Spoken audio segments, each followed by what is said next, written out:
Welcome to Whispers in the Dark.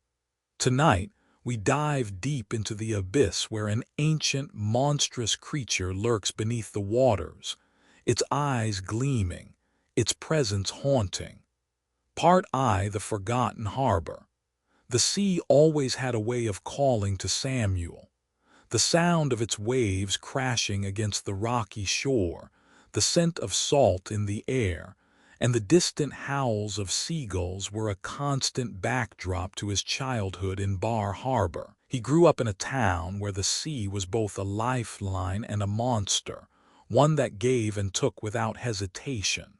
Samuel's father had worked as a fisherman, pulling in nets full of fish with a strength only the ocean could give. But Samuel, like most boys his age, had dreams far bigger than the fishing docks. He didn't want to spend his life casting nets and hauling crates. He wanted adventure. He wanted to prove himself, and he knew there was only one way to do that. Lying about his age was the first step. It was the summer of 1924, and Samuel had just turned 17. Though he had told the captain of the Hercules, the whaling vessel that was to become his home for the next several months, that he was 20. The captain didn't care much for the details, as long as he had another pair of hands to haul harpoons and scrub the decks. So, Samuel found himself on board with a crew of hardened men, most of whom had been on the seas longer than he had been alive. They sailed under the guidance of Captain Johann Eade, a man whose gruff demeanor matched his weather-beaten face. His eyes were cold, distant, like the ocean he loved, and Samuel felt both awe and fear whenever the captain spoke. But it wasn't Captain Eade who caught Samuel's attention that first day. It was the two strangers, father and son, who appeared at the dock just as the ship was preparing to depart. Samuel had been working in the galley, stacking crates of salted meat when he first saw them. The father, Eric, was tall, with pale, almost translucent skin that made him look as if he had spent most of his life below deck, away from the sun. His son, Merk, was younger, perhaps in his late 20s, but his eyes were the first thing that Samuel noticed. Pale blue, too bright for a man who worked the sea. Eric and Merk boarded the Hercules without a word, the father's steps heavy, while the son moved with an almost unnatural grace. Their eyes scanned the ship with an unsettling familiarity, as if they were already at home. Samuel couldn't help but stare. They didn't seem like ordinary men, not like the others who made their living on the ocean. They were something else. The voyage began without ceremony. The ship sailed from Bar Harbor, heading northeast toward the cold, unforgiving waters of the North Atlantic. For days, the men worked in near silence, the only sounds the creak of the ship's timbers and the occasional orders barked by the captain. Samuel, though inexperienced, fell into the rhythm of the crew. He scrubbed the decks, hauled the ropes, and even learned to spot the distant spouts of whales in the endless blue. But it wasn't the whales that Samuel found himself fascinated by, it was Eric and Merk. The father rarely spoke, and when he did, it was in a low, almost inaudible voice. But his son, Merk, was different. He would often stand at the bow, staring out over the water, his expression unreadable. Samuel couldn't help but feel drawn to him. There was something about the way Merk moved, as if he were part of the sea itself, a creature made of the waves and the wind. And yet there was an undeniable coldness about him, a detachment that unsettled Samuel to his core. Days turned into weeks, and the crew continued their work, hunting the great whales that roamed the northern seas. But as they ventured further into the icy waters, something began to change. The mood on board grew tense, and the crew grew uneasy. The sea had always been unpredictable, but now it seemed to pulse with a strange, almost malevolent energy. The weather turned colder, the winds fiercer, and Samuel began to feel as if the very ocean itself was watching them, waiting for something. It was the third week at sea when the first sign appeared. Samuel had been on lookout duty that night, standing at the bow, watching the moonlight dance on the water's surface when he saw it, a shape, moving beneath the surface. At first he thought it was a whale, but then he saw the ripples, too large and too strange. The shape was moving with a grace that no whale could match. It was something else, something far older and far more dangerous. Samuel's heart raced and he turned to call the others, but before he could speak, Merk was beside him. "Don't," Merk said, his voice as cold as the sea breeze. "You'll only draw its attention." Samuel stared at him, confused. "What is it?" Merk's eyes locked onto the water, his face pale, his jaw clenched. "A beast from the deep. It has been following us since we left harbor." Samuel swallowed, his throat dry. "What do we do?" Merk turned to him, his pale blue eyes glinting. "We wait, it will come to us." The crew was on edge for the next few days, but no one spoke of the creature again. The calm before the storm hung in the air, thick with the scent of salt and fear. Samuel tried to shake the feeling that something was wrong, but it was impossible. Every night, as he lay in his hammock, he could feel the ocean pulling at him, as if it were alive, waiting for the right moment to strike. It was on the 5th day of the ominous silence that the creature made its presence known. The sky had darkened early, thick clouds rolling in from the horizon. A heavy fog enveloped the ship, and the sea was eerily still, the water like glass. Samuel stood at the bow again, his heart hammering in his chest as he stared out into the mist. And then it appeared. A massive form rose from the depths, a serpent-like creature with scales that shimmered in the dim light. Its eyes were black voids, and its mouth opened wide, revealing rows of jagged teeth that could easily swallow the ship whole. Samuel's breath caught in his throat. He turned to call for help, but Merk was already there, standing beside him, his eyes fixed on the creature. "Don't move," Merk whispered, his voice calm but commanding. "It can smell fear." The beast coiled its massive body beneath the ship, circling it like a predator waiting for its prey. The crew scrambled to man the harpoons, but it was clear they were no match for the creature. Captain Eade ordered the ship to turn, but the creature was faster. It struck with terrifying speed, smashing into the hull with a force that sent men flying. In the chaos, Merk stepped forward, his eyes glowing with an unnatural light. He raised his hand, and the sea seemed to bend to his will. With a single motion, he summoned a wave so powerful that it crashed into the creature, driving it back into the depths. But the battle wasn't over. Merk's eyes burned with a divine fury as he stood on the deck, the water around him churning. The crew watched in stunned silence as Merk unleashed his full power. The serpent roared in pain, but it was no match for Merk's wrath. With a final, resounding crash, the creature was torn apart, its massive body sinking into the black depths of the ocean. But as the last of the creature vanished beneath the waves, the true horror began. The sea turned red with blood, and the crew's cheers quickly faded into terror as Merk turned on them. His eyes glowed like burning ice, his expression one of cold indifference. Without a word, he raised his hand again, and the remaining crew members fell to their knees, unable to move, unable to speak. "Swear your loyalty," Merk commanded, his voice like a whisper in the wind, "or face the wrath of the ocean." Samuel watched in horror as the crew members begged for mercy, but none were spared. One by one they were struck down, their bodies crumpling to the deck like rag dolls. Samuel was paralyzed with fear, his heart pounding in his chest. He knew what was coming, but he couldn't move. He couldn't fight. Finally, Merk turned to him, his pale blue eyes piercing through him like daggers. "Swear," Merk said softly.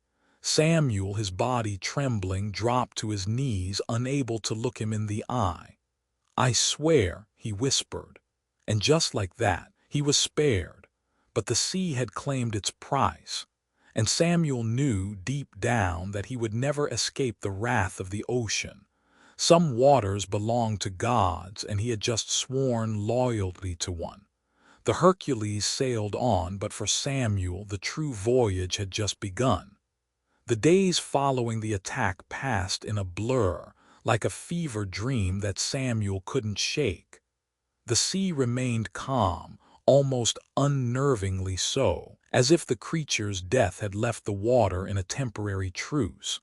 But Samuel couldn't escape the feeling that something was watching them, waiting for the right moment to strike again. The skies, too, seemed heavier, the clouds lingering low, casting long shadows on the ship. Even though the sea was silent, Samuel's ears rang with the haunting silence of it all. The sounds of the crew's laughter, the creak of the rigging, the slap of the waves, all of it seemed muffled now, as if he was living underwater himself. Merk never spoke of the creature again, and neither did Eric. The two of them kept to themselves, always just out of sight, speaking in hushed tones. Samuel couldn't help but notice the way the men looked at him. Something had changed in them, something that terrified him. They no longer seemed like men at all. Even when they smiled, it wasn't a human smile. It was something darker, more calculating, as if they knew a secret he didn't. And the more he observed them, the more that feeling grew. Their movements were unnervingly smooth, almost as if they were gliding rather than walking. They didn't feel the cold, either, not the way the rest of them did. While the crew huddled under layers of wool and oilskins, Eric and Merk remained unaffected, standing at the bow, their pale eyes scanning the horizon. It was as if the ocean itself was their element and everyone else was just a visitor. As the days turned to weeks, the crew fell into a grim routine. The Hercules sailed further north, chasing the great whales, but nothing could shake the unease that hung over them. The once lively banter of the men had all but vanished. Even Captain Ede, who had been a commanding figure before, seemed subdued, his sharp orders now barely a whisper. His eyes, once clear and resolute, were clouded with something darker, something Samuel couldn't quite place. The captain had changed, too. Samuel began to wonder if it was the same man who had led them out of Bar Harbor, if it was the same man who had called them all to sea. It wasn't until one fateful evening that Samuel's suspicions were confirmed. The ship had been sailing under a dark sky for days. A storm was brewing on the horizon, its dark clouds crawling closer with each passing hour. The men were tense, their nerves frayed from the constant sense of something lurking just out of sight. It was late, and Samuel had been assigned to the watch. He stood at the bow, peering out into the growing darkness. The wind howled and the waves began to rise, churning violently beneath the ship. Samuel's breath came in short, ragged gasps as he strained his eyes, searching for any sign of the impending storm. But instead of a storm, he saw something else, something that made his blood freeze. At first, it was just a flicker in the water, a shadow moving beneath the waves.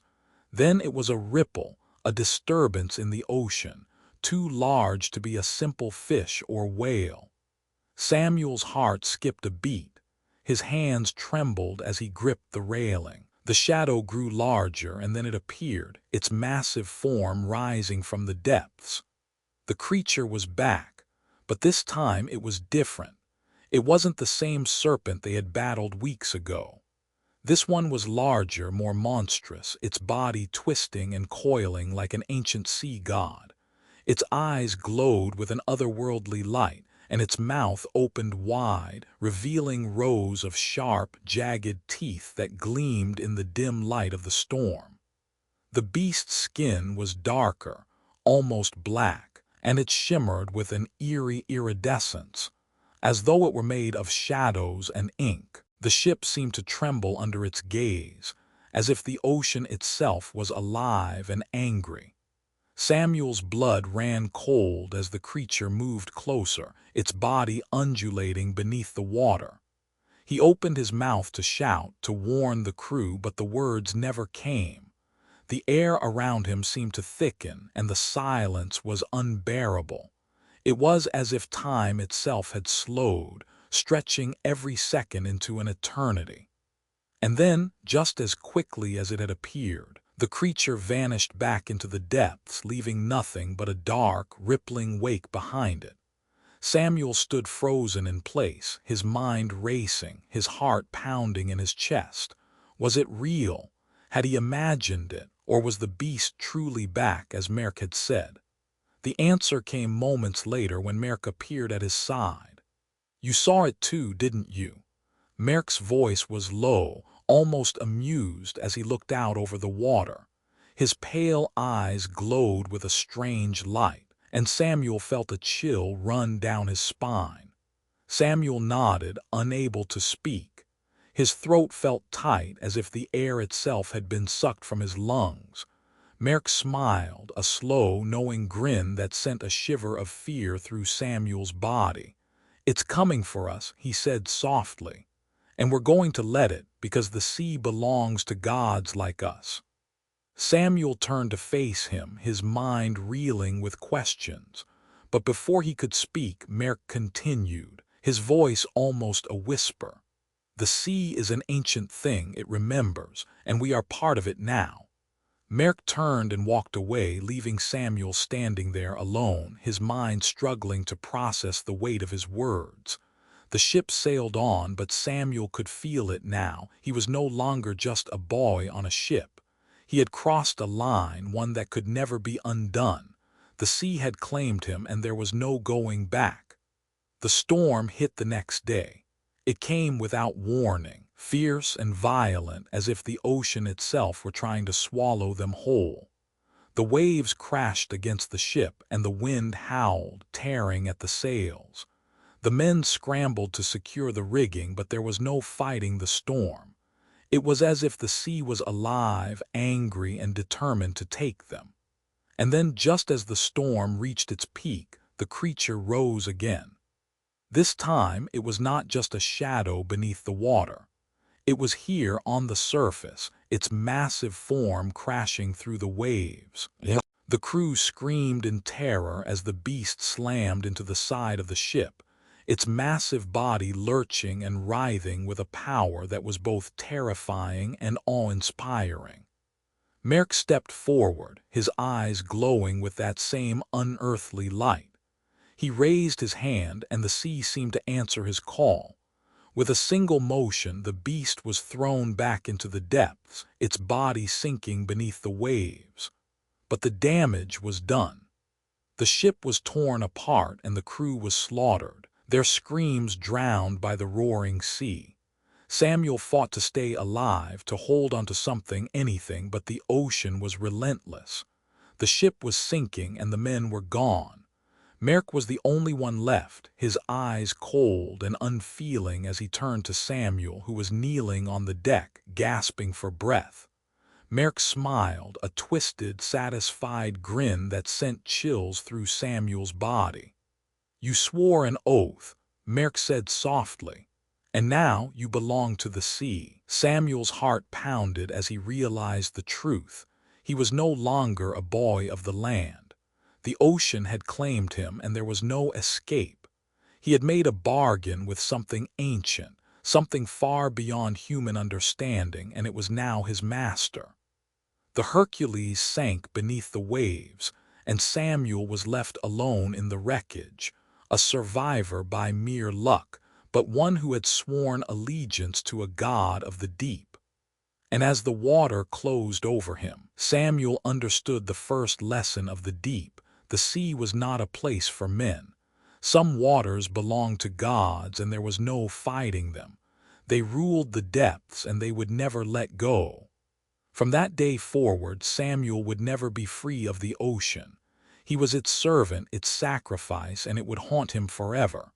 Part Roman II, the Black Pipeline. The air in the deep was thick with salt, its weight pressing down on Javier's chest. Below the surface, the Gulf of Mexico was no longer just an ocean. It was a living, breathing entity. He'd spent enough time under these waters to know that the sea had a way of making men feel small, insignificant. But today, as he descended toward the massive offshore oil rig, there was a tension in the currents, a disturbance that he couldn't quite shake. It was more than the usual shifting winds and waves. There was something more beneath the surface, something waiting. Javier had been working on the rig for over 3 months now, along with a small team of divers tasked with checking the integrity of the pipeline that stretched deep into the ocean floor. His job was simple: inspect, repair, and make sure the pipes that carried oil from the deep stayed intact. But ever since he and his team descended into the depths of the Gulf, Javier felt something was wrong. There was an unease in the water that he couldn't explain, something in the movements of the currents that made him feel as though they were not just beneath the water but also being watched. The dive was routine.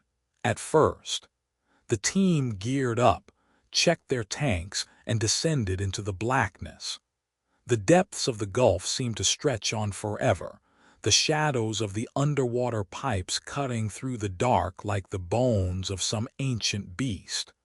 The light from their torches barely pierced the murk, only revealing the immediate surroundings. Every movement of their bodies created clouds of silt that drifted in slow motion, adding to the feeling of suffocating isolation. Javier led the team through the labyrinth of metal pipes, his heart steady despite the creeping dread that seemed to grow with every meter they descended. The cold was gnawing, the pressure of the water pressing in on all sides like an invisible hand squeezing the life out of him. The deeper they went, the darker it became. The pipes twisted and turned in strange ways, as though the ocean itself had reshaped them, distorting their one straight path into a maze of iron and shadows. At first, they found nothing but rust and corrosion, the typical wear and tear of a structure that had been submerged for decades. But then, something changed. Javier noticed the carvings.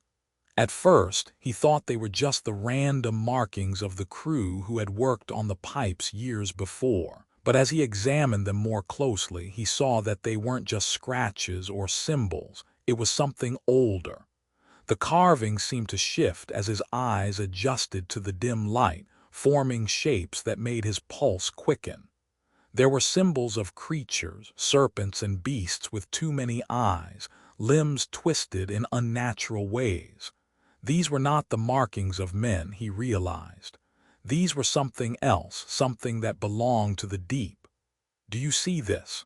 Javier called to his team, his voice coming through the comms with a hint of urgency. But when he turned, he saw that they were already too far behind him. His team was always trailing behind, their light flickering in the distance, their murmurs barely audible through the water. He reached out to touch one of the symbols, his gloved hand brushing against the cold metal of the pipe. The moment his fingers made contact, a sudden jolt of electricity shot through his body, a surge of power that felt as though the very water had reached into him. He pulled back in shock, the hairs on the back of his neck standing on end. There was something beneath the metal, something ancient that he couldn't understand. The whispers started then, soft at first, like the sound of 1,000 voices murmuring beneath the surface. The sound was so faint that Javier thought he might be imagining it, but as he stood there, the whispers grew louder, more distinct. "Javier, what is it?" came a voice through his earpiece. It was Marco, one of his team members. But when Javier turned to respond, Marco wasn't there. The water was suddenly colder, and the pressure in his chest increased.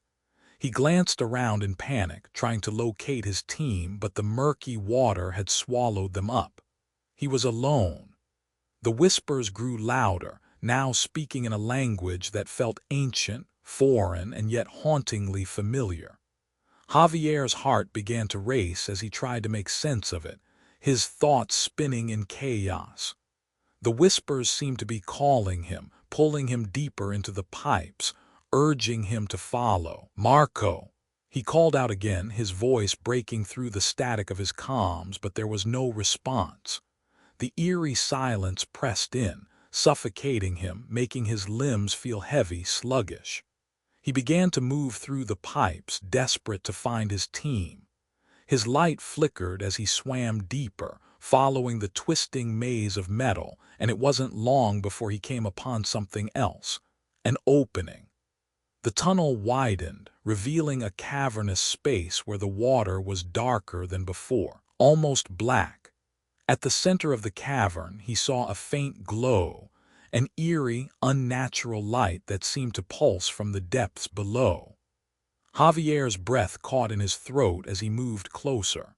His flashlight illuminated something that made his blood run cold. A giant, spherical structure embedded into the ocean floor. It looked like a massive eye, its surface covered in the same twisted symbols he had seen on the pipes, glowing faintly with an otherworldly light. He reached out to touch it, his hand trembling as his fingers brushed against the cold metal, but before he could make contact, the water around him seemed to shift violently. The pressure increased, crushing in on him as if the sea itself was closing in, its grip tightening around his body. The whispers grew louder, almost deafening now, filling his ears with a maddening chorus of voices. And then the unmistakable sound of a scream. "Javier, help, please." It was Marco's voice. Desperately, Javier turned, trying to pinpoint the source of the cry, but the water was too dark, the light from his torch flickering in the murk. He swam towards the sound, his pulse pounding in his ears, but as he reached the area where Marco had called from, he found nothing. No sign of his team. Only the eerie silence, broken only by the sound of his own ragged breathing. He could feel something moving beneath him, the water swirling around him as though something was stirring in the depths. Then, from the corner of his eye, he saw it. A figure standing in the shadows, its form almost human but distorted. Its limbs were long and stretched, its face covered in dark, wet hair, and its eyes, too many eyes, stared back at him. It was watching him, waiting. Javier's body froze in place as the figure began to move toward him, its limbs twisting and contorting unnaturally as it glided through the water. The light from his torch flickered once more, and in that split second of darkness, the creature was upon him. He tried to scream, but the words were trapped in his throat, the air sucked from his lungs as the water pressed in. The creature's hands, no, its claws, reached for him, pulling him toward the opening in the cavern floor. And then, just as suddenly as it had appeared, the creature vanished, pulling Javier into the abyss. When he awoke, he was alone. The world was spinning, and his body ached as if it had been torn apart and put back together again. His comms were silent, and there was no sign of his team. The light from his torch flickered weakly, casting long shadows across the cavern. Javier's mind reeled, but he couldn't focus. The whispers were still there, still calling to him, pulling at him, beckoning him towards something he couldn't understand. It wasn't until he looked down that he saw the blood. his hands, his arms, his legs, all covered in deep, jagged gashes. The wounds were not just from the sea. No, they were something else, something that could not have been caused by anything human. The flesh around the cuts was raw, exposed, and when he reached down to touch it, the skin peeled away in strips, revealing something beneath, something that had been fed on. It was then that Javier realized the truth. The sea itself had hungered, and his team, they hadn't been lost to the depths. They had been consumed. The air was thin now, the water colder, and the pressure increasing once more. Javier tried to swim, tried to escape, but every movement felt sluggish, as if the ocean itself was pulling him down. The voices grew louder, more insistent, and then for the first time he heard something else. A new sound. A voice, distinct and terrifying, whispered through the dark, "You are ours now." Javier's mind screamed for escape, but he knew that there was no escaping the sea. It was not just water, it was alive, it was hungry, and it had claimed him, just as it had claimed his team.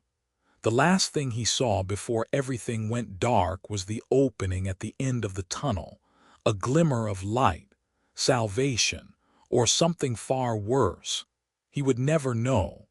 Part Roman 3, The Drowned Village. The water of Loch Ness was darker than Eliza had imagined. The loch, nestled between the hills of the Scottish Highlands, held an eerie stillness beneath its glassy surface, as if the very air above it was too heavy to move. The locals had always whispered about the ancient lake, how it had swallowed whole villages, claiming their people and their history. Over centuries, stories had evolved into legends, how the villagers, lost in the deep, rose once every few decades to reclaim what was theirs. And yet, there was a nagging curiosity in Eliza's chest that refused to let go. She had heard the stories, too, stories passed down through generations, each more impossible than the last, but she never believed in them. Not truly. Until now. She had come to Loch Ness seeking answers, her heart drawn to the old folklore that had shaped the lives of the Highlanders for centuries. As a historian specializing in medieval folklore, Eliza was no stranger to myths and legends. But the legend of the drowned village had always intrigued her the most. The idea that an entire town, along with its people, could be submerged in a single night, its ruins lying dormant beneath the water's surface, was an image too powerful to ignore.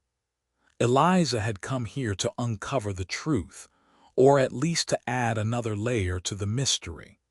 But there was something about the loch that made her feel as though she were on the edge of discovering something far darker than she had anticipated. The villagers were secretive, reluctant to speak openly about the village. Some claimed to have seen figures walking on the loch's surface at night, their forms shimmering in the mist, glowing faintly under the moonlight. Others whispered about the long sleep, the curse that held the villagers in the loch's depths until they were called back.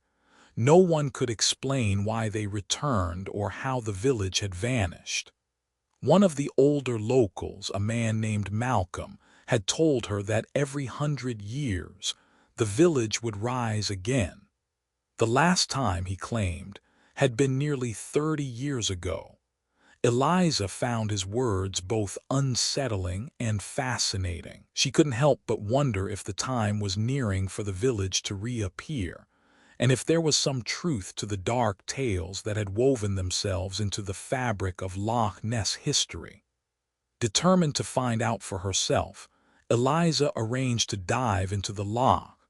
She had hired a local diving crew, experienced men who knew the waters better than anyone, and equipped herself with the latest technology for the expedition.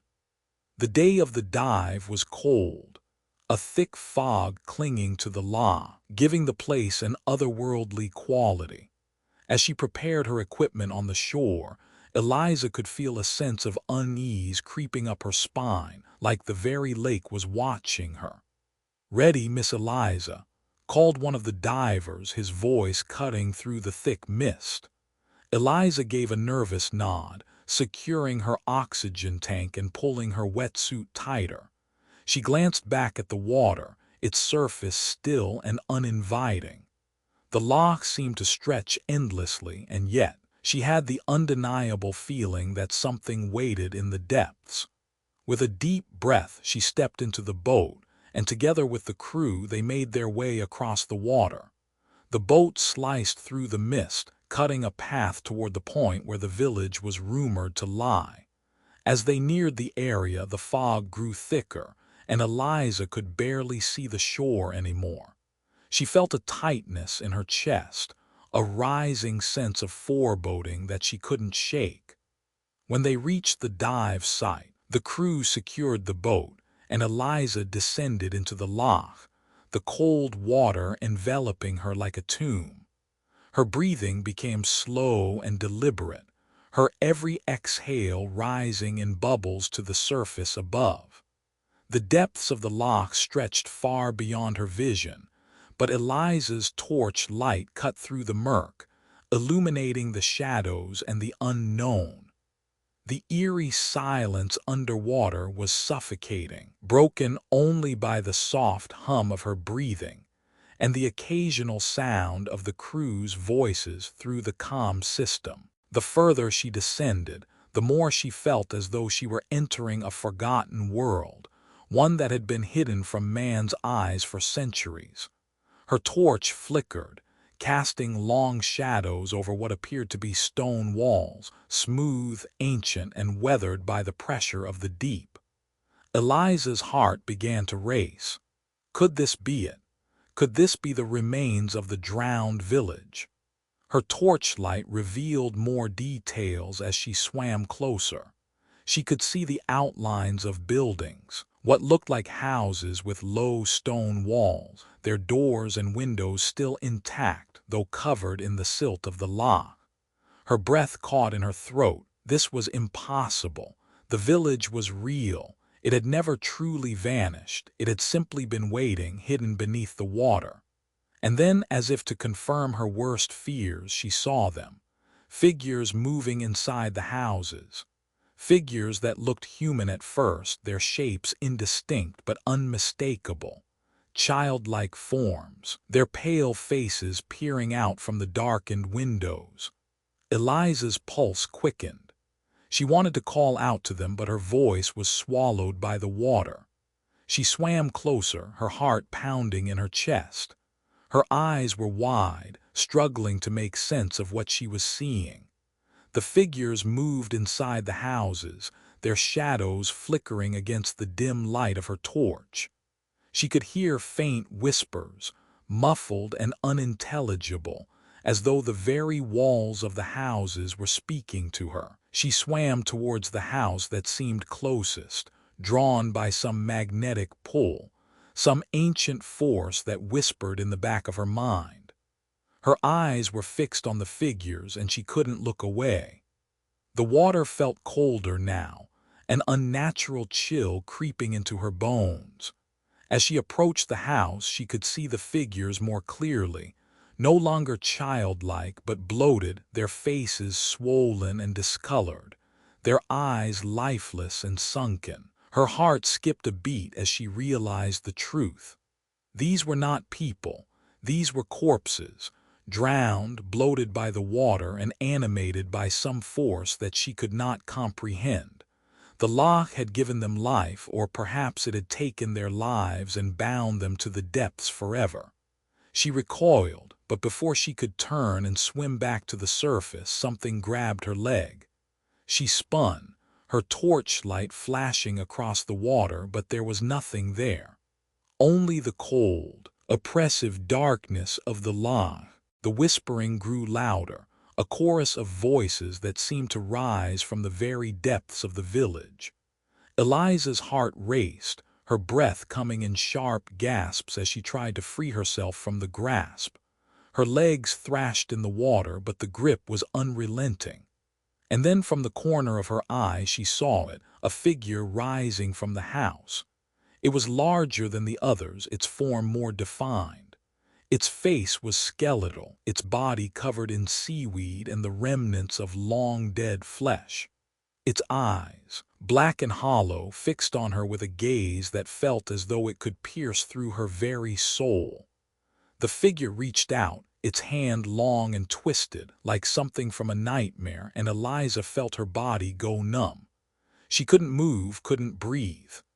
The whispers surrounded her, filling her mind with images of the drowned village, of lives lost and forgotten, of something ancient that had been awakened by her presence. The loch had claimed them, and now it had claimed her. But before the creature could touch her, something snapped within Eliza. She fought, tearing herself free from the grip, kicking her legs with all her strength. The creature lunged at her, but she was faster now, swimming upwards, desperate to escape the horrors that lurked below. The loch, the village, the figures, everything seemed to close in on her, suffocating her as she swam toward the surface.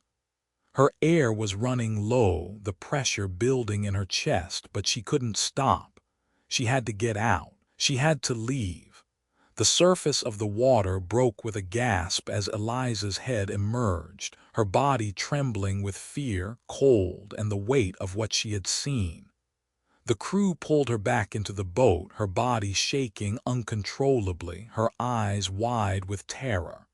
She couldn't speak at first, couldn't form the words to explain what had happened.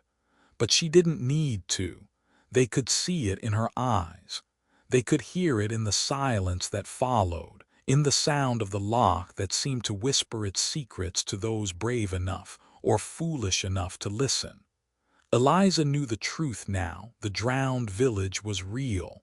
It wasn't a myth, a story to scare children. It was a warning, and the dead, they never forget. The Loch Ness had claimed another soul, and Eliza knew she would never escape the darkness that it had shown her, the horrors that waited beneath the water.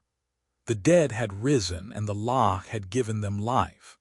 And now, it wanted her to join them. Part Roman for the phantom lake. Marcus sat at the edge of the small rowboat, the faintest breeze stirring the water of Lake Tahoe.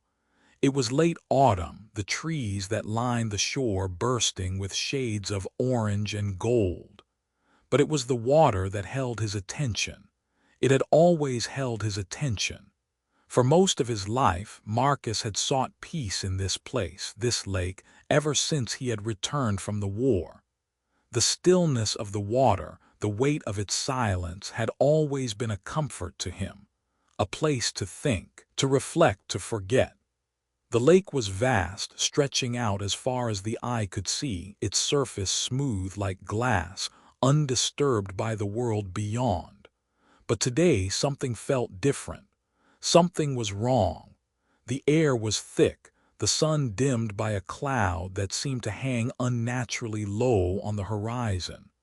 Marcus adjusted his cap, trying to shake the feeling that had settled in his gut like a heavy stone. It had been 2 years since his wife, Sarah, had died, 2 years since she had left him alone in this world. And for those 2 years he had come to this lake as he always did, to sit and think, to remember. The grief had been suffocating at first, choking him with its weight, but over time it had become something else, something sharper. He couldn't forget her, he couldn't escape her.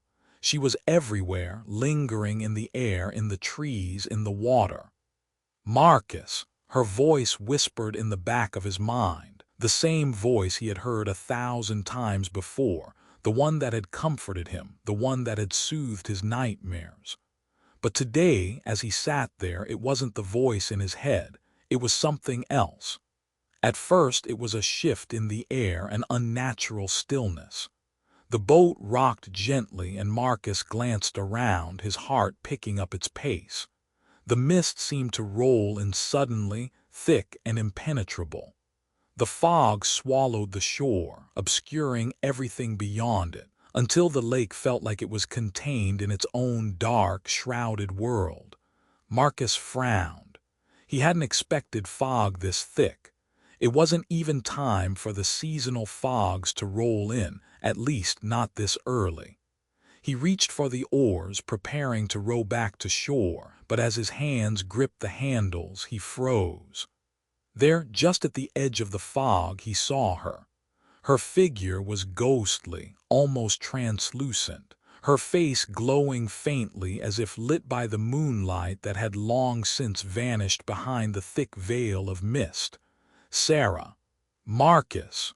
Her voice called to him, faint but unmistakable. His breath caught in his chest as he watched her, standing at the water's edge. She was as beautiful as he remembered, her hair flowing around her shoulders like a golden halo, her eyes shimmering with warmth. Her smile was the same gentle curve of affection that he had fallen in love with all those years ago. "Come to me, Marcus," she whispered. "Come to the water." His heart twisted painfully in his chest. His hands trembled as he reached for the oars, but he couldn't bring himself to row. She was there. He could see her, hear her, feel her in the depths of his soul. His mind screamed at him to resist, to not give in to the longing that burned in his veins, but his body betrayed him. He felt the pull, the magnetic force of her presence drawing him closer to the mist, to the edge of the lake. "Sarah," he whispered, his voice breaking. "I miss you so much." "Come to me, Marcus," she called again, this time louder, more insistent, her figure moving closer. He could see her feet now, stepping into the water parting around her as if it were alive, as if the lake itself was welcoming her home. The fog thickened, and the world around him grew darker, colder. But Sarah, she was glowing, beckoning him, calling him to join her in the water.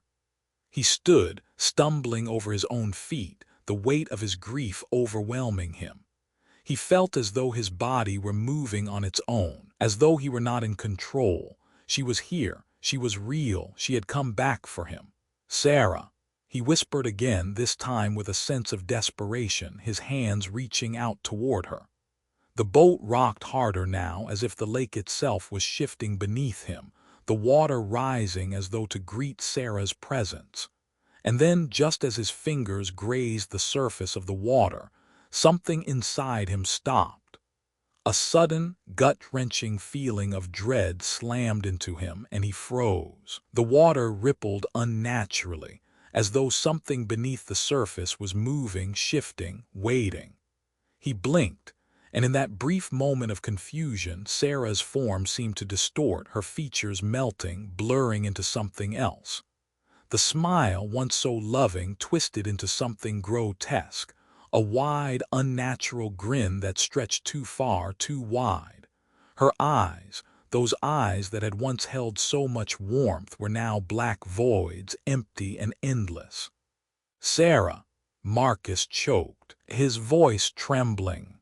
And then before his eyes, her body contorted, stretching unnaturally as if she were being pulled beneath the water. Her form splintered like glass, her limbs elongating and twisting as though they were being reshaped by some dark force. The light that had once surrounded her flickered, turning into something darker, more malevolent. The air around him grew thick, suffocating, as the water bubbled violently beneath him. Marcus stumbled backward, the boat rocking violently as he tried to break free from the terrifying sight unfolding before him. But it was too late. From the depths of the lake, something reached up toward him. The water churned violently as long, sinuous appendages rose from beneath the surface. They were grotesque, anglerfish-like limbs that ended in skeletal, webbed hands. Each finger was tipped with long, sharp talons that gleamed in the dim light. They were reaching for him, crawling toward him, dragging the boat closer to the shore, closer to the horrors beneath the water. Marcus's heart pounded in his chest as he watched the appendages slither over the edge of the boat, the claws scraping against the wood with an eerie, bone-chilling screech. He tried to push away, but the boat was caught. The appendages were everywhere now, creeping toward him, their movements fluid and predatory. His eyes snapped to the surface of the water, and that's when he saw them, more figures rising from the lake's depths, their faces bloated and twisted, their eyes lifeless and hollow. They were not human.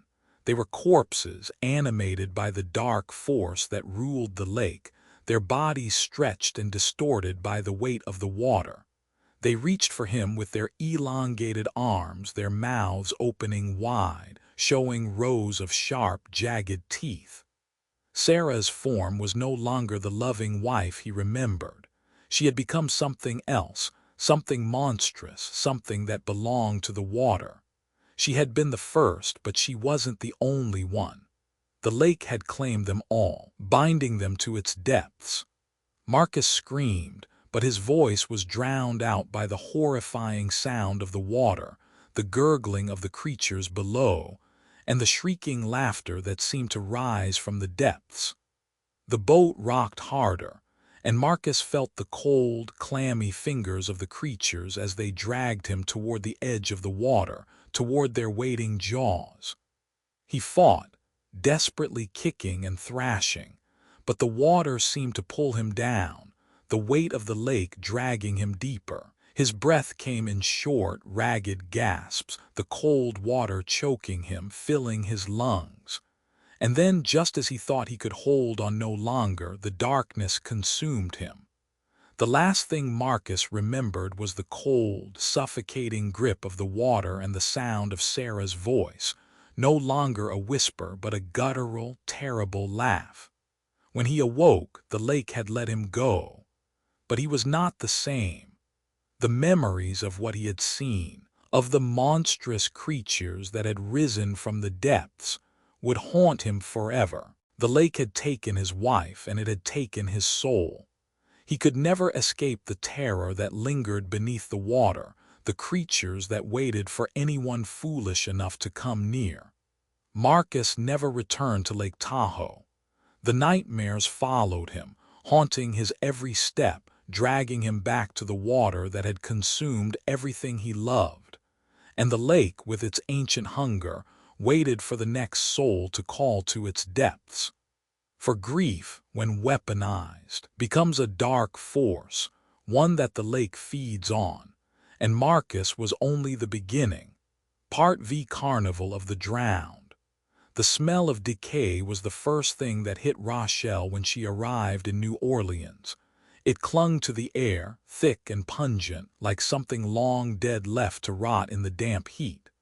The storm had passed, but its aftermath was far worse than anything the city had anticipated. The floodwaters still clung to the streets, swirling in deep pools of stagnant water. The chaos of Katrina's wrath had left the city broken, but it was the silence that unsettled her the most. The kind of silence that comes after a disaster, when the lives lost, the homes destroyed, and the memories drowned are left hanging in the air like a lingering ghost. Rochelle was a nurse, volunteering in the aftermath of the storm. Her purpose was simple: to help where she could, to heal what was broken, and to offer comfort where there was none. But the moment she stepped off the helicopter and saw the devastation around her, she knew there was no comfort to be found. The city felt like a place out of time, a city caught between the living and the dead, a city whose soul had been swept away by the storm. Her first night in the city, Rochelle wandered the flooded streets, her boots splashing through the murky water, the hum of helicopters overhead, and the distant sound of sirens serving as the only reminders of life. The homes that lined the streets had been stripped bare, their interiors exposed to the world like empty shells, their contents scattered and ruined.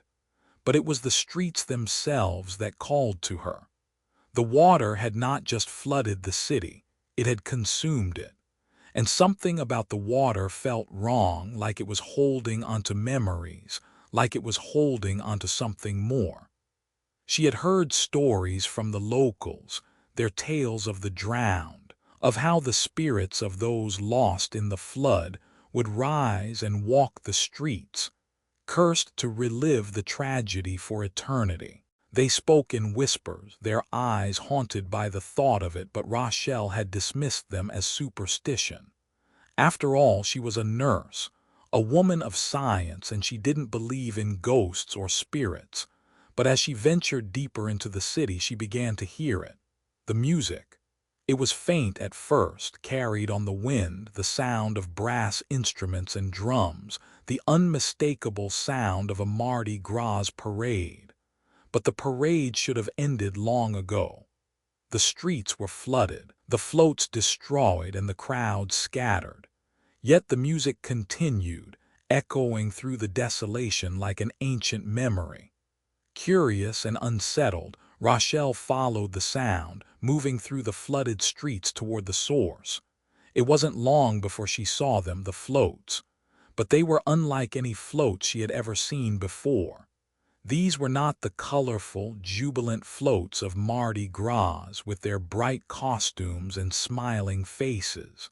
These floats were dark, their designs twisted and grotesque, adorned with images of skeletons, skulls, and figures half submerged in water. And on the floats she saw them, the people. At first she thought they were survivors, perhaps others who had taken refuge in the wreckage, carrying on with the celebrations despite the storm. But as she got closer, she saw the truth. The figures on the floats were not alive. Their faces were bloated and pale, their bodies misshapen by the water. They were the drowned, their eyes open but lifeless, staring into the void. They were not walking. They were drifting, as if carried by the current of the floodwater, their movements mechanical and jerky, as though they were trapped in an endless, agonizing loop. And they were silent, their lips unmoving, their expressions frozen in time. Rochelle's heart pounded in her chest as she stood there, staring at the procession. The parade continued, the ghostly figures riding their grotesque floats, as if they were part of the water itself, part of the city's history. The music played on, a haunting melody that seemed to echo from the depths of the flood, carried by the same current that moved the dead through the streets. She stepped closer, her feet sinking into the murky water as she moved toward one of the floats. A man sat at the front, his face covered in water, his clothes soaked and torn. His eyes were open, but there was nothing behind them, only emptiness. And as she reached out to touch his arm, his head turned toward her, and for the briefest moment their eyes locked. Rochelle froze, her breath catching in her throat. There was no life in his eyes, no recognition, no warmth. It was as if he were staring right through her, as if she were invisible to him, a ghost in a world that had long since passed. But then he smiled. It wasn't a smile of kindness or understanding. It was a smile of knowing, of something ancient and dreadful. It was a smile that spoke of endless torment, of being trapped between life and death. A smile that promised nothing but suffering. And then, as if beckoned by some unseen force, the figure lifted his arm and reached out toward her, his hand slow and deliberate, his fingers stretching like cold, bony claws. Rochelle recoiled in terror, stepping back as she realized the truth. These weren't just spirits, they were trapped, caught in the flood, bound to the water by some ancient curse. And the water, it seemed, had no mercy. It held them, enslaved them, forcing them to relive their final moments over and over again. They were the forgotten dead, the lost souls of New Orleans, and the flood had claimed them as its own. She turned to run, her heart racing in her chest, but as she did, the music grew louder and the water surged around her. The floats drifted toward her, their movements slow and inevitable, and the figures on the floats reached out with their bloated, waterlogged hands. their mouths opening wide as if to speak, to scream, to pull her into the water with them. "Help!" Rochelle screamed, but her voice was lost in the madness of the parade, drowned out by the relentless music and the chorus of the dead. But the more she struggled, the closer they came. It was as if the water itself was alive, pushing her toward the figures, dragging her deeper into the curse of the flood. Her legs felt heavy, her body growing numb as she was pulled further into the tide. She tried to fight, but it was no use. The water was too strong, too suffocating, its grasp tightening around her like a vice. And then, just as she thought she would be consumed, she felt it, a hand, cold and clammy, wrap around her wrist. She twisted and turned, but the grip was unyielding, dragging her into the water.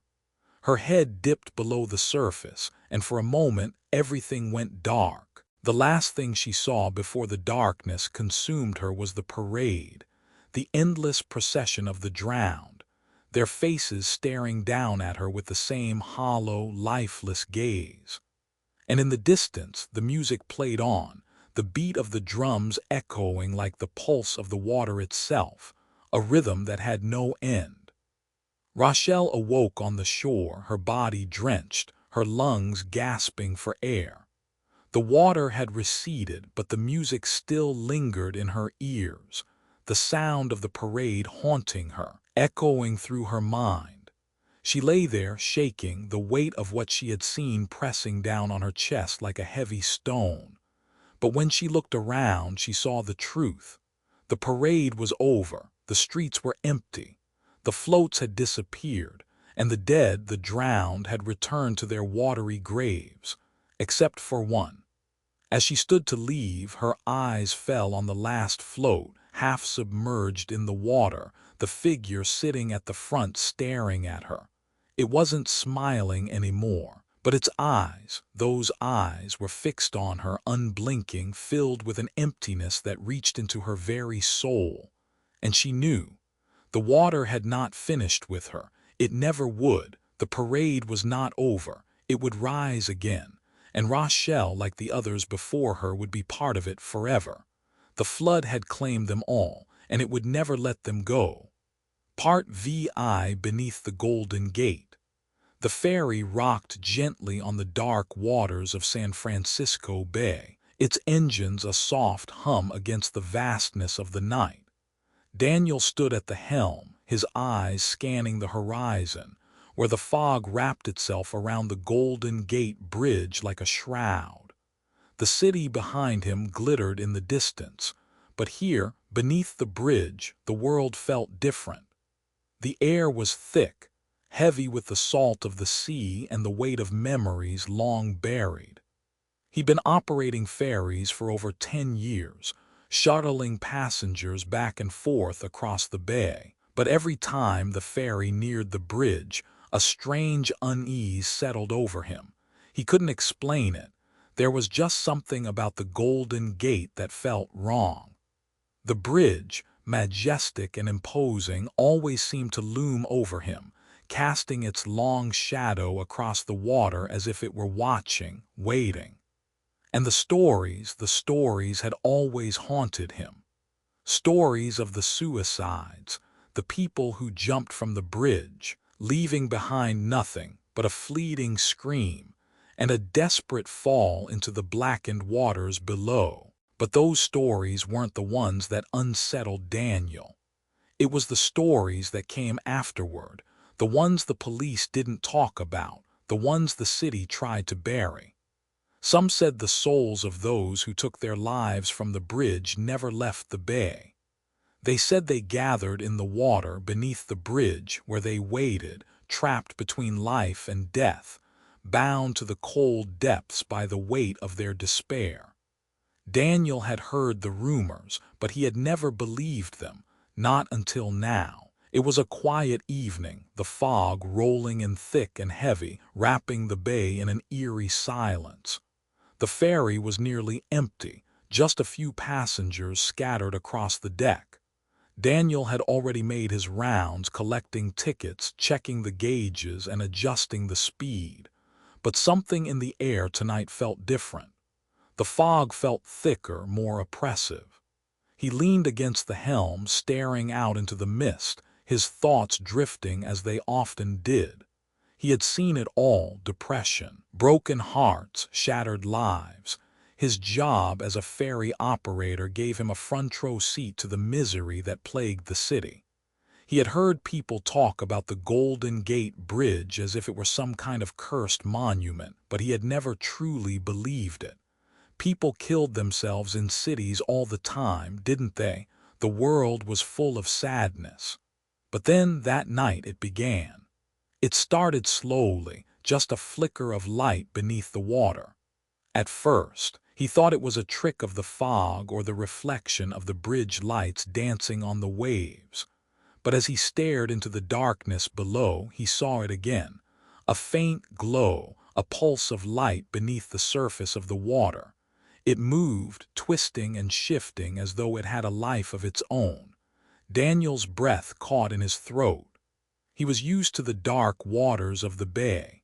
He had seen countless bodies of water in his life, but this was different. The light below the surface wasn't natural. It was something else, something strange. His instincts told him to turn away, to forget what he'd seen, but his curiosity won out. Daniel reached for the spotlight, casting it across the bay, scanning the water beneath the bridge. For a moment there was nothing. The fog swallowed the light, leaving only the soft sound of the water lapping against the boat's hull. But then the light reappeared, closer now, moving steadily toward the ferry. His heart raced. He couldn't tear his eyes away from it, drawn to it as if the water itself were pulling him in. He leaned forward, his hands gripping the controls tightly as the light beneath the water grew brighter, illuminating something dark and terrible, figures moving beneath the waves. They weren't just shapes. They were people, or at least they looked like people. Figures in the water, some floating, others swimming in slow, eerie circles. Their eyes were wide, empty, their faces twisted in silent screams. It was as if they were reaching up from the depth, begging for something, anything, to pull them out. And then the voices began. At first it was a whisper, faint and distant like the rustling of wind in the trees. But as the figures in the water drew closer, the voices grew louder, clearer. They were speaking to him, their words broken, garbled, but unmistakable. "Jump, jump, come down, come to us." Daniel's heart skipped a beat. The words filled his mind, drowning out all rational thought. The voices called to him, their tones soothing yet laced with an undeniable desperation. His pulse raced, and for a moment he felt something inside him snap, a sudden, overwhelming urge to leap into the water, to join them, to let go. "Come, come down, come join us." The voices filled his ears now, louder, clearer. His hands trembled on the controls. He could feel himself drawn toward the water, as if something, some force, was pulling him in, dragging him to the edge of the boat. His vision blurred, his body went numb, and the fog seemed to press in from all sides. The bridge above, the city beyond, all felt far away, distant and unreal. There was only the water, only the voices, only the pull of the deep. Daniel. The voice was different now. This wasn't the whispering call from below the surface. This was his name, his wife's voice. He blinked, and suddenly the fog lifted. The cold, clammy feeling that had gripped his chest disappeared. He turned around, his breath catching in his throat. There, standing at the edge of the ferry, was her, a figure bathed in the faint glow of the bridge lights. "Sarah," he gasped, his heart hammering in his chest. She was smiling, her hair flowing gently in the breeze, her face lit by the soft light. Her eyes were warm, filled with love, just as they had been when they were together. He reached out to her, his hands shaking. But then, as quickly as she had appeared, she was gone. The water surged beneath him, the boat rocking violently, as if something was rising from the depths, something powerful, something ancient. He spun around, his eyes wild, searching the water. The voices from below were gone now, replaced by a low rumble that seemed to come from the very earth itself. And then from the darkness beneath the water it came. A figure emerged, its shape massive and grotesque, its limbs long and writhing like serpents. It rose slowly, its eyes glowing with a cold, unholy light. Daniel's heart froze as he realized what it was. The creature from the depths of the bay, the one that had claimed so many lives, that had whispered in the ears of the lost souls who had jumped from the bridge, the one that had waited for him for his moment of weakness. The creature's face was obscured by shadow, but its eyes, those glowing eyes, stared directly at him. And in those eyes Daniel saw it, the darkness that had claimed so many before him. The creature was ancient, its body a mass of rotting flesh and scales, its presence suffocating, oppressive. It rose from the water with a slow, deliberate motion, its body gleaming with the slickness of the depths. Its gaping maw opened, revealing rows of teeth that gleamed in the light, sharp and jagged. Its voice, deep and guttural, rumbled from the depths, a sound that seemed to vibrate through Daniel's very bones. "You are ours now." The words echoed in his mind, a promise of something terrible, something eternal. His body trembled with fear, but the creature's gaze held him frozen, as if it were drawing him in, as if it were feeding on his fear, on his longing. "You belong to the deep."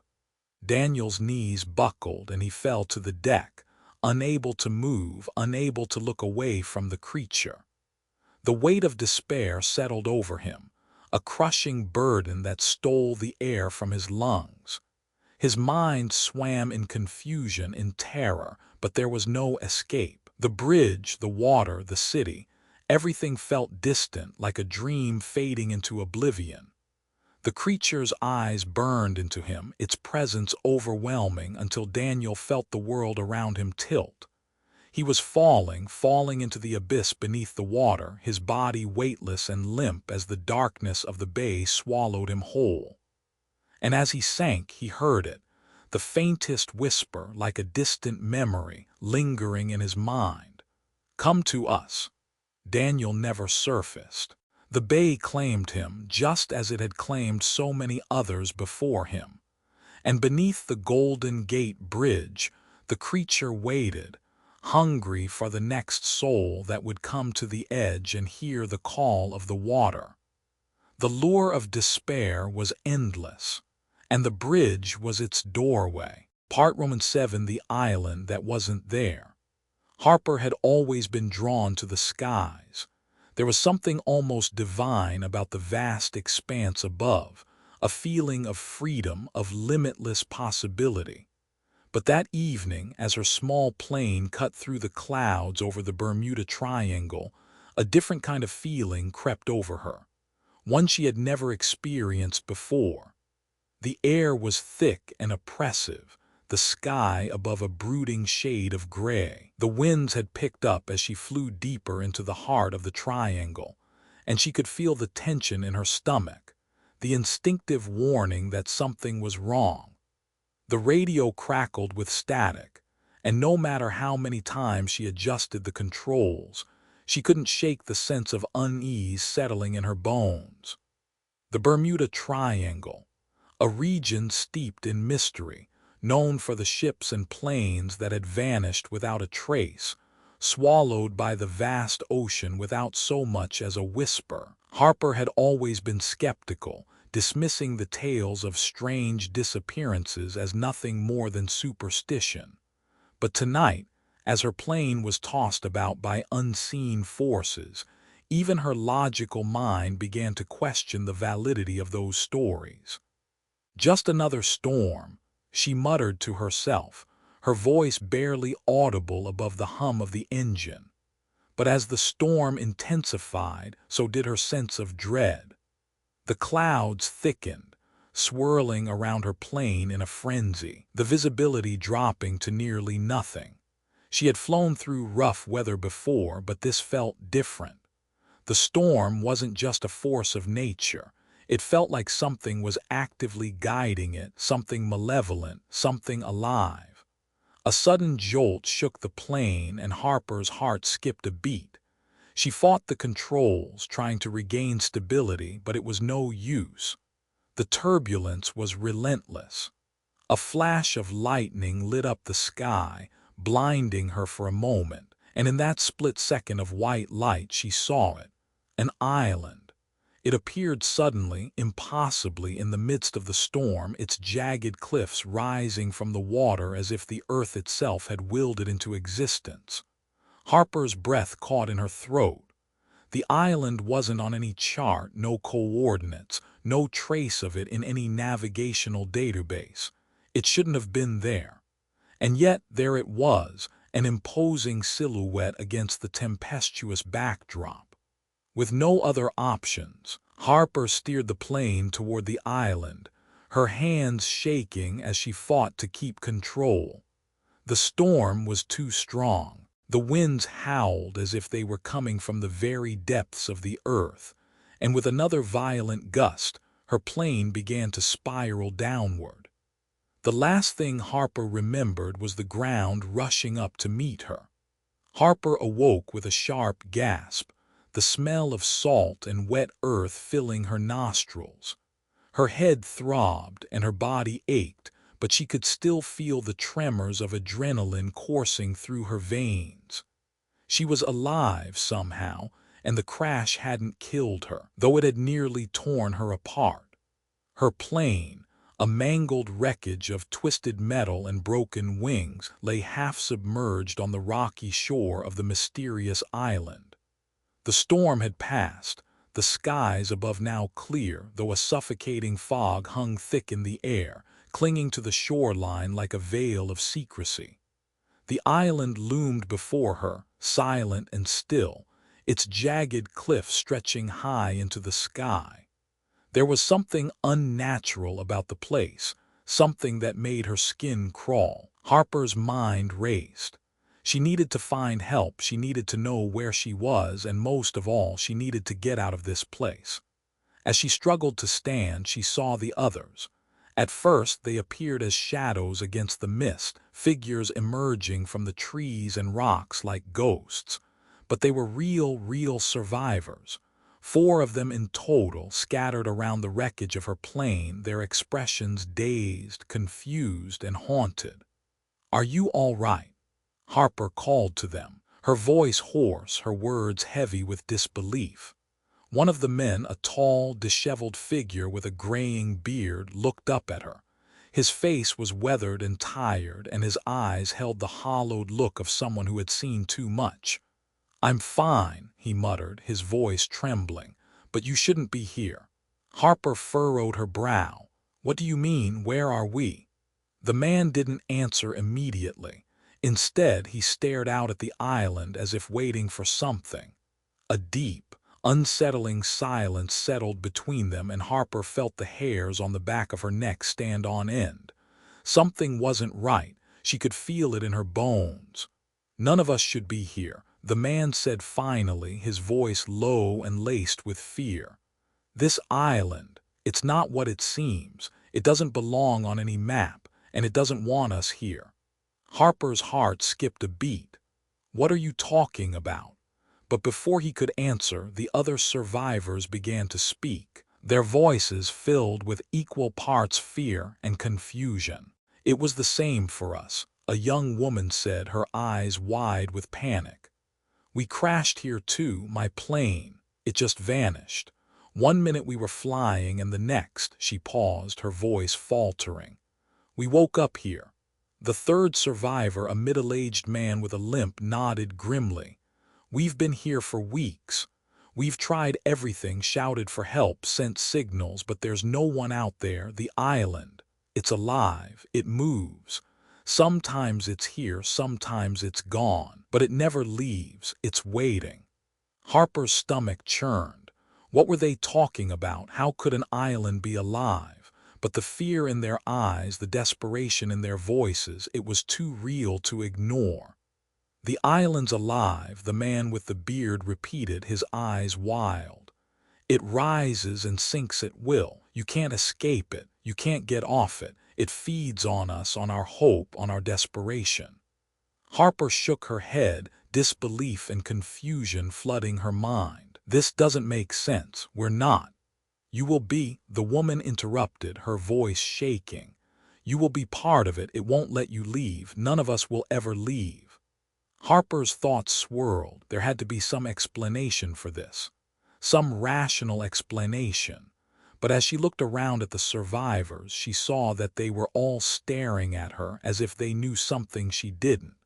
Their expressions were hollow, their faces gaunt, as though the very island had drained the life from them. The man with the limp took a step toward her, his eyes dark and fearful.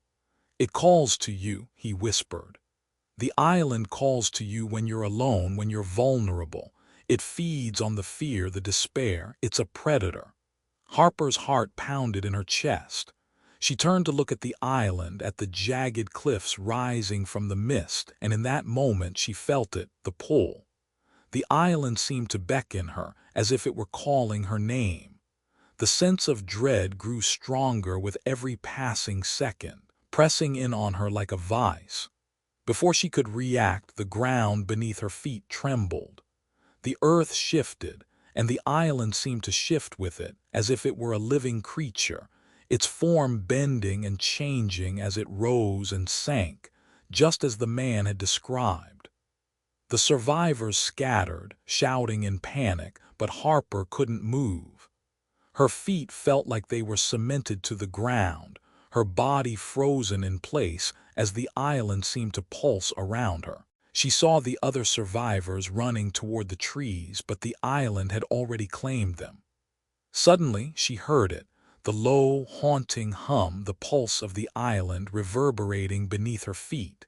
It was alive. It was alive. In that moment, Harper understood.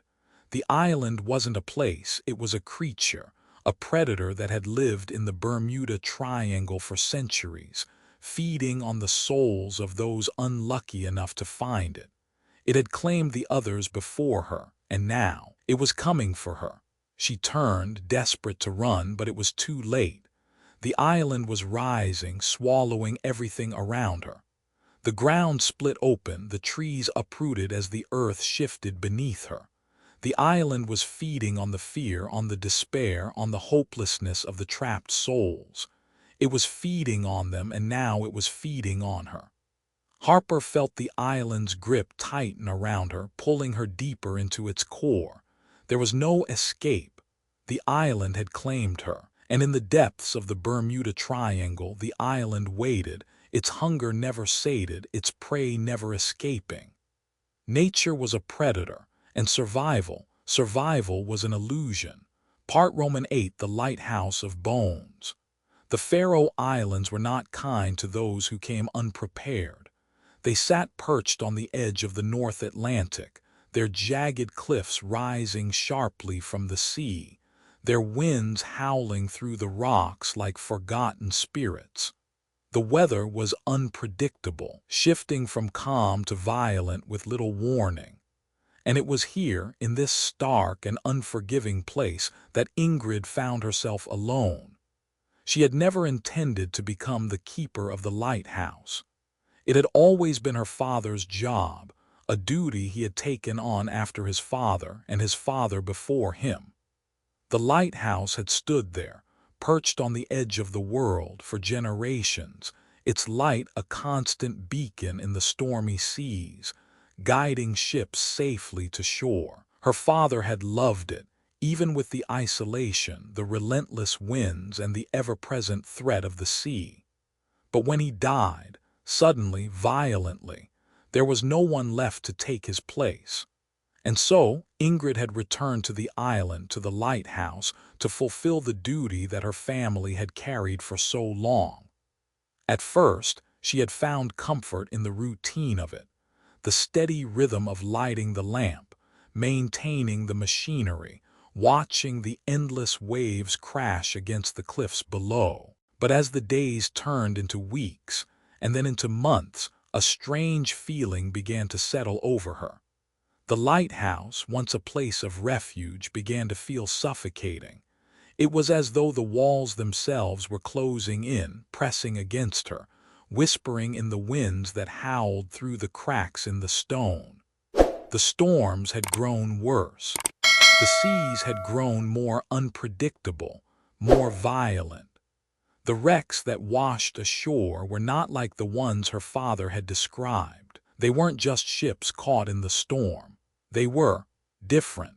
Broken pieces of wood and twisted metal scattered across the shore like remnants of some ancient, forgotten fleet.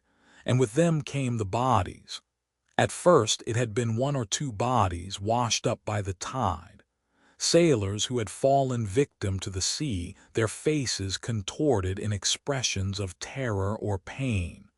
But as the storms intensified, so did the wrecks and the bodies. They began to appear more frequently, their numbers swelling as if the sea was claiming more and more of the dead. And then, one night, Ingrid made a discovery that would change everything. She had been walking along the cliffs, her mind heavy with the weight of her father's absence, when she noticed something strange. The earth beneath her feet had shifted, revealing a crack in the foundation of the lighthouse. It was narrow at first, barely noticeable, but as she knelt down to examine it, she saw something that made her blood run cold. The crack was not just a crack. It was a seam, an opening, a passage leading down into the earth. And through the crack she could see bones, thousands of them. At first, Ingrid thought she was imagining it, that the dim light from the lanterns was playing tricks on her. But as she reached down to touch the stones surrounding the seam, she felt the unmistakable shape of a bone. Cold, brittle, ancient. She stepped back, her heart racing, the weight of the discovery pressing down on her. She had heard the old stories, the ones whispered by the villagers, the ones her father had dismissed as superstition. Tales of sailors who had been sacrificed to the sea, their bones laid beneath the lighthouse as an offering to appease the gods of the ocean. But she had never believed them, not until now. Ingrid spent the next few days carefully examining the crack in the foundation. It was not just a crack, it was a passageway, a tunnel leading deep into the earth beneath the lighthouse. The bones were everywhere, stacked in layers, the remains of countless sailors who had perished over the centuries. They were woven into the very fabric of the lighthouse, their presence part of the foundation, part of the structure itself. The deeper Ingrid ventured into the tunnel, the more she realized the truth. The lighthouse had been built on the bones of the dead, and those bones were not just a foundation, they were a sacrifice, an offering to the sea, an appeasement to the ancient forces that lurked beneath the waves. The lighthouse had been built to guide the ships safely to shore, but it had also been built to keep something at bay, something old, something hungry. The storm that night was unlike anything Ingrid had ever experienced. The winds howled, rattling the windows of the lighthouse, the sea crashing against the rocks below with an intensity that shook the ground beneath her feet. The light of the lantern flickered, casting long, distorted shadows across the walls. But it wasn't the storm that made Ingrid's heart race, it was the whispers. They had started softly at first, like a distant murmur carried on the wind. But as the storm grew stronger, so did the voices. They were low, guttural, almost unintelligible, but Ingrid could feel them, hear them, deep in her chest. The voices of the dead, the souls of the sailors whose bones lay beneath the lighthouse. At first, she thought it was just the wind, just the storm playing tricks on her. But then, as the wind died down, the voices grew louder.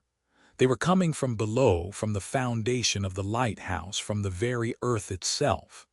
Ingrid's breath caught in her throat as she realized what was happening. The bones, they were awake. The whispers grew louder, more insistent. The bones beneath her feet began to rattle, shifting as if they were alive. The lighthouse groaned and creaked, the stone walls trembling with the force of some unseen power. Ingrid stumbled back, her heart pounding in her chest, as she realized that the bones were not just relics of the past. They were alive, or at least, they were being stirred by something ancient, something dark, something hungry. She tried to run, but the ground beneath her feet seemed to give way. The floor of the lighthouse buckled, and she fell, crashing into the stone. The walls trembled violently, and the whispers turned into screams, agonized, tortured cries that tore through her mind.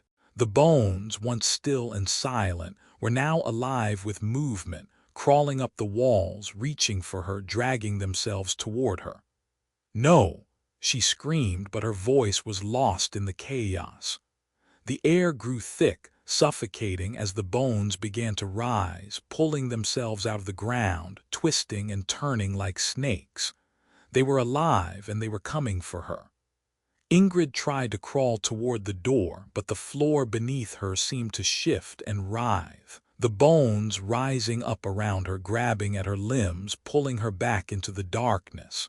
She could feel their cold touch, their brittle fingers pressing against her skin, and she screamed in terror, but no one was there to hear her. The lighthouse was alive, and it was feeding on her. The whispers grew louder, their words more distinct, until Ingrid could hear them clearly. "Sacrifice, sacrifice. You are the offering."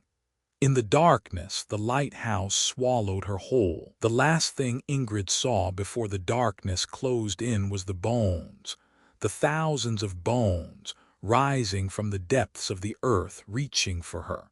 She was a part of them now, a part of the foundation, a part of the ancient bargain that had been made long ago. And in the silence that followed, the lighthouse stood, its light shining across the sea, a beacon for the lost souls who would come to it, offering their own sacrifices to the sea. The bones beneath it would never rest. They would never be still. They would always hunger. The lighthouse would always hunger. And Ingrid, like the others before her, would become part of the sacrifice. Part Roman 9, the abyss at Crater Lake. Thomas had always felt at peace in Crater Lake, a place where the wild met the sacred.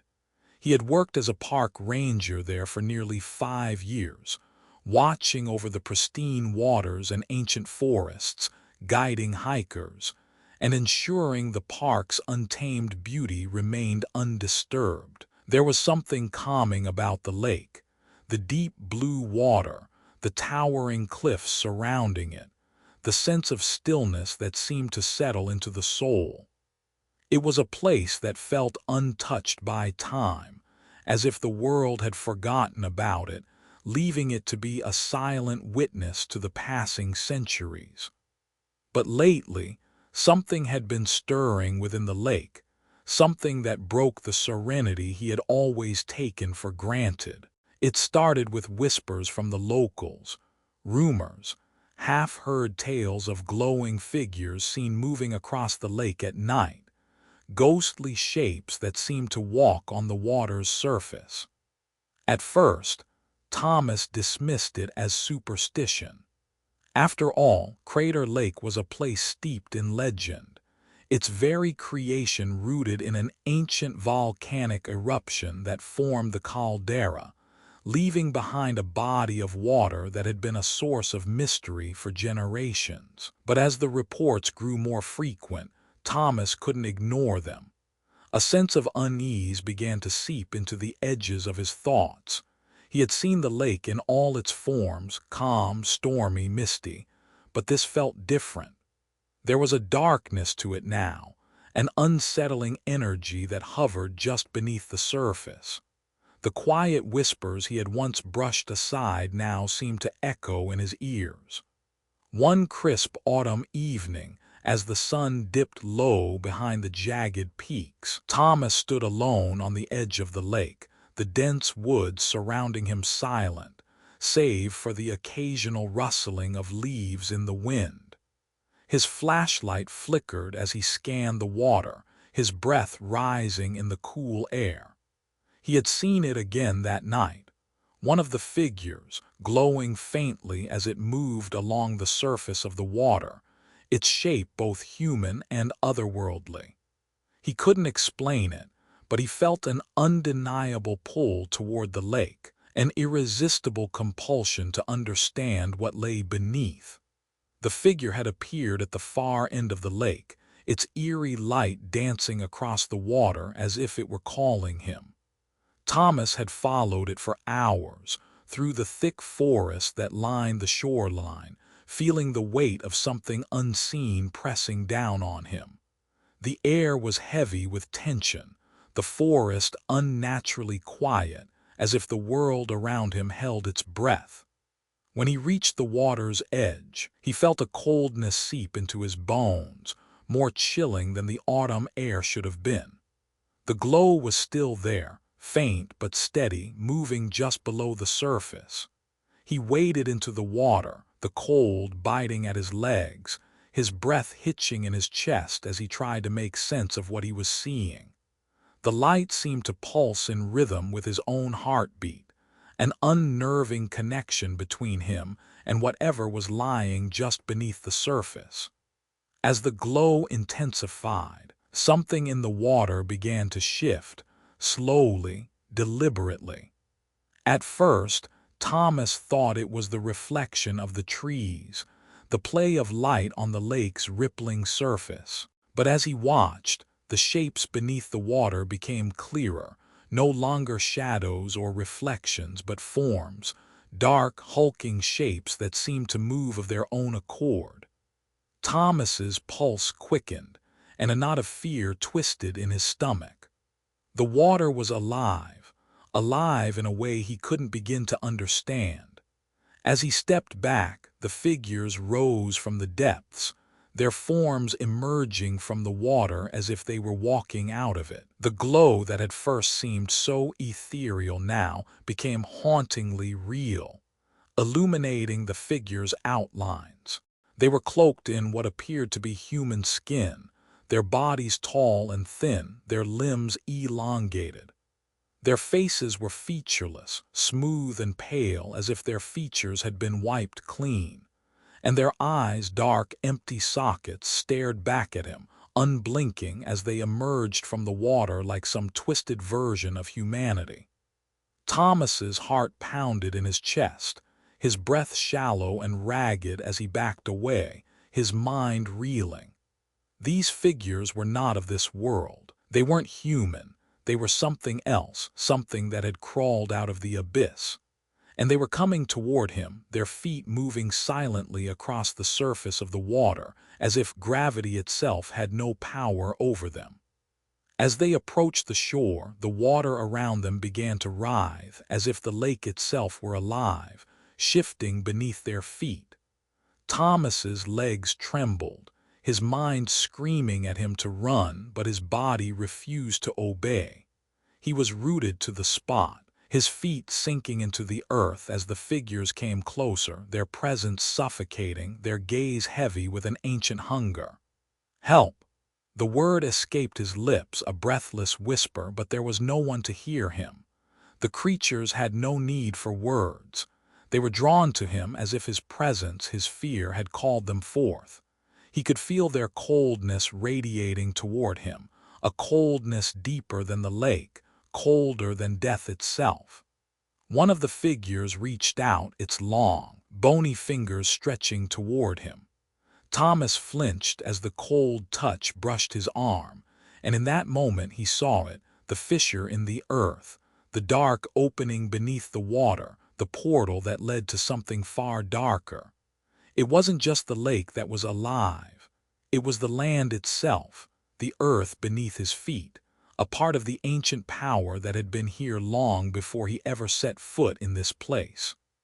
The creature's fingers curled around his wrist, and a wave of nausea rolled through him. The ground beneath him began to shift, as if the very island was waking, rising from the depths. The lake, the forest, the mountains, they were all part of it, part of the same dark force that had existed long before the first man walked on its shores. The figure tilted its head as if studying him, and then slowly it opened its mouth, its jaw unhinged, its throat distending like something out of a nightmare. And from that black abyss came the whispers, the ancient words of a language he couldn't understand, but which reverberated deep within his bones, filling him with an overwhelming sense of dread. "Come, come to us." The voices of the lake, of the creatures of the land, echoed in his mind, pulling at him, drawing him toward the dark abyss beneath the water.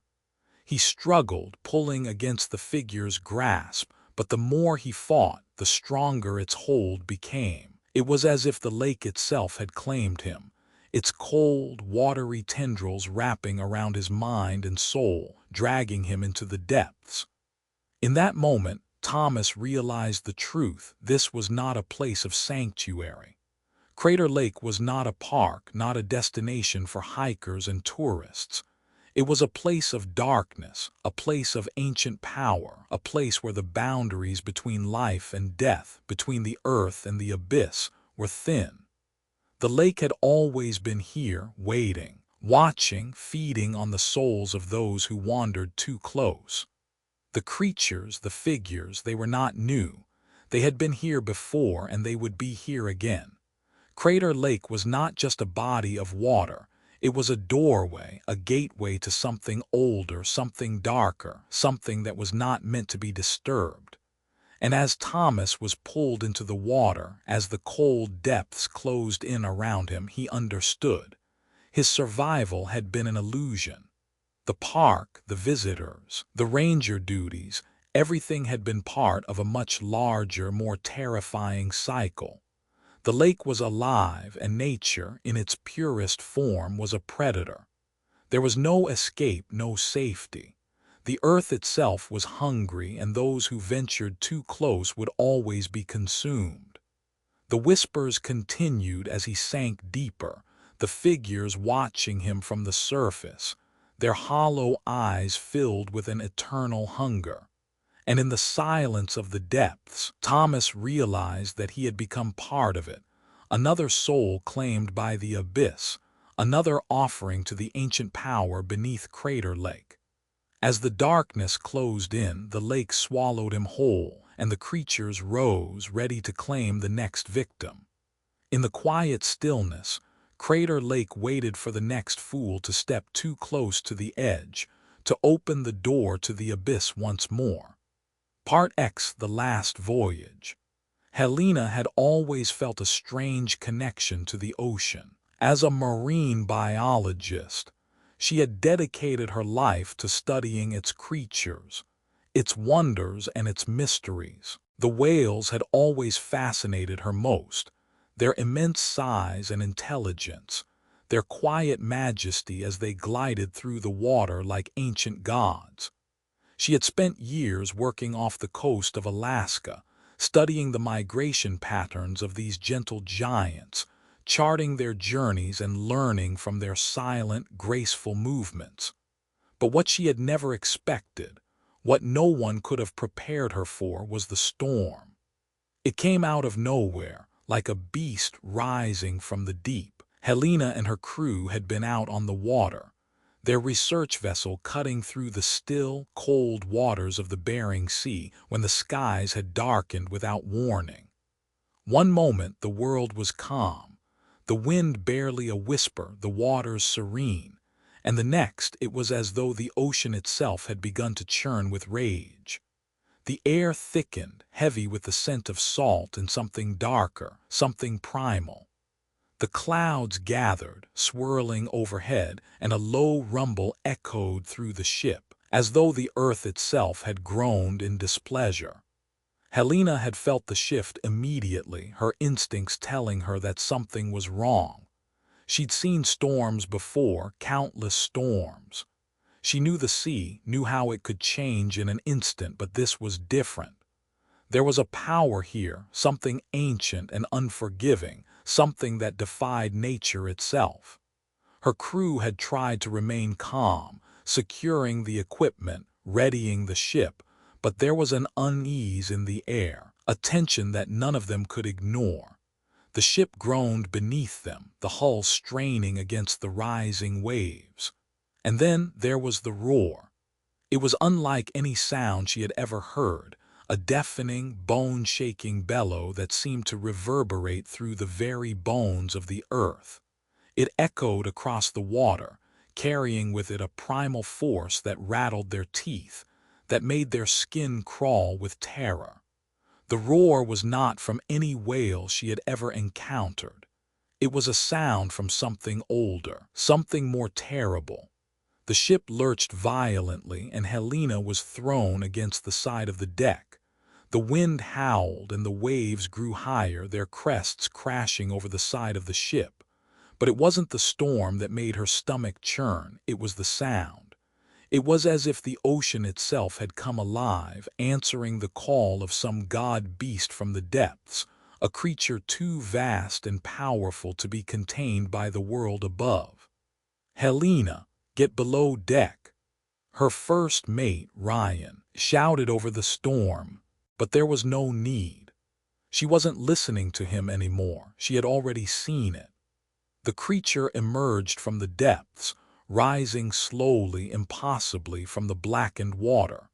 It was massive, larger than anything she had ever imagined, its body a writhing mass of shadow and sinew. It seemed to blot out the sky, its form stretching across the horizon like a living mountain, its shape indistinct, shifting in and out of focus as though it were not entirely of this world. It was no whale. It was something older, something beyond comprehension. The water around it churned and seethed, its surface broken by enormous tendrils that reached upward like dark, rotting fingers stretching toward the sky. The creature's eyes were like black voids, deep and endless, its gaze heavy with the weight of eons, and when it roared again, the sound shattered their minds, leaving them trembling, gasping for breath. The storm intensified, the winds howling louder, the waves crashing higher. The creature, impossibly, moved toward the ship, its form rippling in the water like liquid darkness, its tendrils reaching for them, for the boat. Helena could see the terror in the eyes of her crew. Ryan's face was pale, his mouth dry as he screamed orders, but there was nothing they could do. The creature's presence was beyond their understanding, beyond anything they had ever encountered. And as it drew closer, it felt as though the very ocean itself was closing in on them, drowning them in its oppressive weight. The crew panicked. The ship began to shake violently as the water around them rose higher, the waves crashing against the hull with brutal force. Helena's mind was racing, her thoughts a blur of confusion and fear, but there was one thing she knew for certain. They were not going to survive this. And then, in the midst of the chaos, something else happened.